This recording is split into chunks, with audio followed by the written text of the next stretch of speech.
This Virginia redistricting story twists and turns. The courts may overrule what the Democrats were doing. We welcome back show Ken Cuccinelli, old friend, former Virginia Attorney General, and Ben Ferguson, host of the Ben Ferguson podcast. Ken Cuccinelli, you are the top lawyer.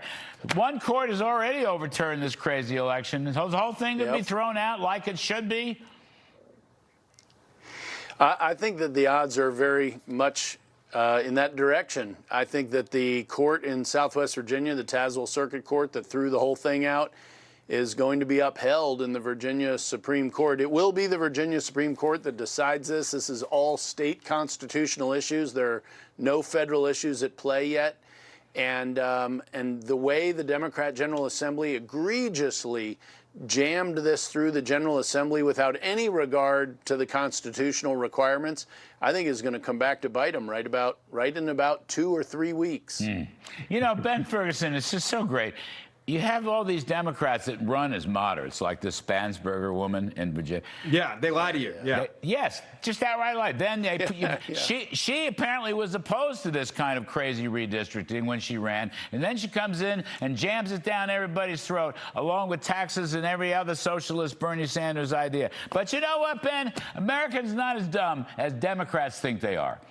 No, not at all. I also love, if you look at the opinion from this judge on this redistricting, one of the things that he said that made me just smile from ear to ear was the fact he's like, hey, you guys clearly wrote the election question of what you were voting on in a way that would be confusing. So you knew you couldn't win if you just put it out there honestly. You had to word it in an awkward way so that it might confuse voters enough that maybe you could get this thing to pass.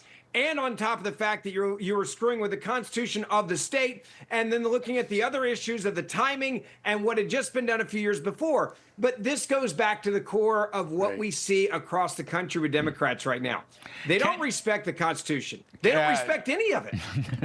Ken Cuccinelli, we need, among other things, the voting rights. We need the citizenship and the voter ID.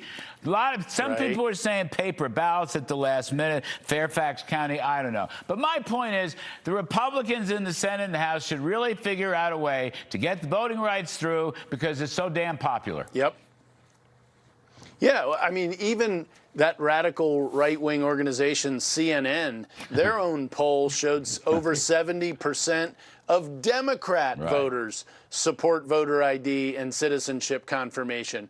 Libertarians, vegetarians, Republicans, Democrats, everybody supports this except about half of the U.S. Senate. And the Republicans need to push it through and make the Democrats defend it. This is wildly popular across the country because it works. It works, and it'll return confidence to American elections. Ben Ferguson, I give you the last word. I'm trying to convince Republican senators to have a big bill.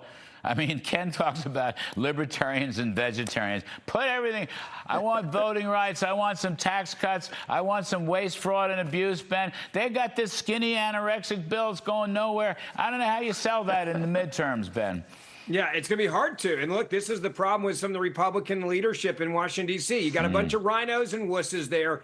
Act like adults, act like men, act like the people you claimed you were going to be when you're running for election, and do your job. Overwhelming the American people want to show an ID to vote. It's not that hard. If I want to meet with a liberal, I got to show an ID. If you want to go to a CNN town hall, you got to show an ID. It's not hard. Do your job. Ken Cuccinelli, old friend. Ben Ferguson, terrific stuff. You're both wonderful. Thanks ever so much.